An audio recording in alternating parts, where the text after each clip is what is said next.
In every era, someone's ego rewrites the story. This is Ego Eras. By 1894, the bright lights of the World's Fair had long gone out. Chicago had moved on. But one building still stood in quiet defiance, that strange, looming structure on 63rd and Wallace. To most, it looked like any other hotel. To those who dared to look closer, it was a house of horrors. The police began to ask questions about missing women, unpaid bills, and strange deliveries to the basement. But Holmes was already gone. He had left Chicago behind, leaving his so-called hotel locked and silent. Holmes was always moving, always changing names, always charming his way into new lives. To those who met him, he was polite, well-spoken, even magnetic. But beneath that calm smile lived something cold and bottomless. When his money began to dry up, Holmes turned back to what he knew best, deceit. He partnered with a man named Benjamin Pitzel, a struggling father who saw Holmes as a friend and mentor. Together, they planned an insurance scam that would make them rich. But Holmes never shared anything. Not money. Not loyalty. Not mercy. He killed Pitzel in cold blood, dousing the body with chemicals to fake an explosion. Then, with a devil's confidence, he convinced Pitzel's grieving widow that her husband was still alive, that it was all part of the plan, and that he would help her reunite the family. And she believed him. Holmes took 3 of her children, Alice, Nellie, and little Howard, on what he called a trip to meet their father. They trusted him. They followed him from city to city, Chicago, Cincinnati, Indianapolis, and finally Toronto. At first, they sent letters home. The girls wrote of their travels, of kind Mr. Holmes and his strange adventures.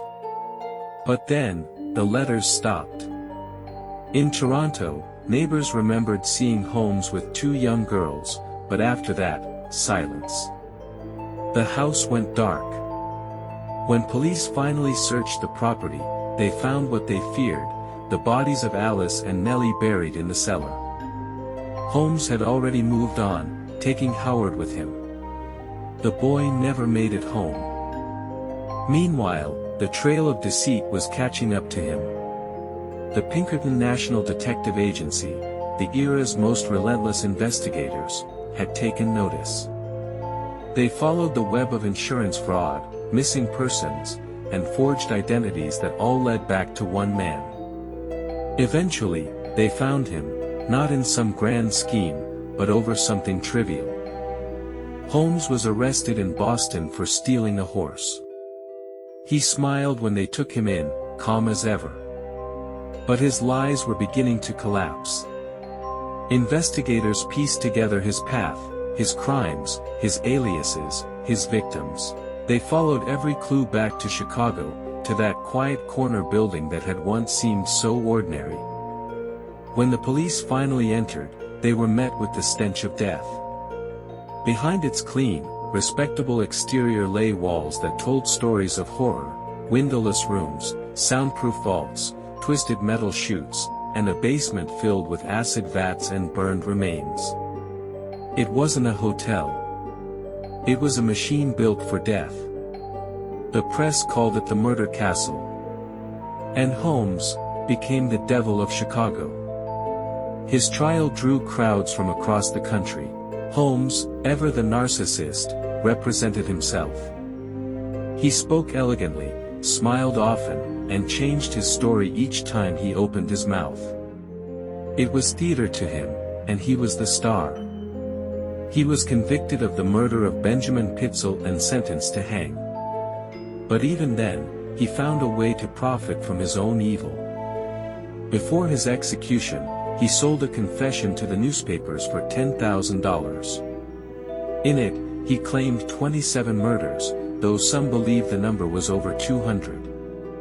On May 7, 1896, Holmes faced the gallows.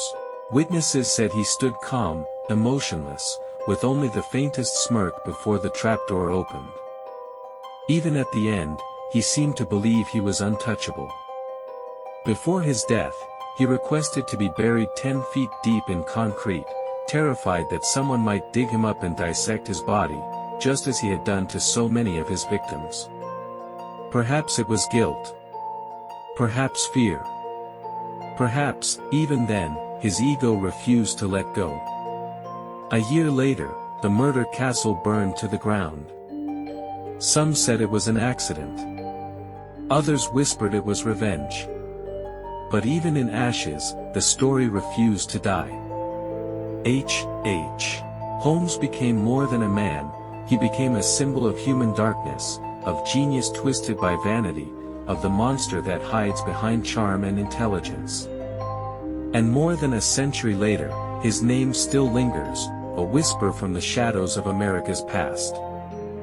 You've just stepped into the shadows of ego eras. Don't forget to like, subscribe, and stay curious. Because every era hides another secret.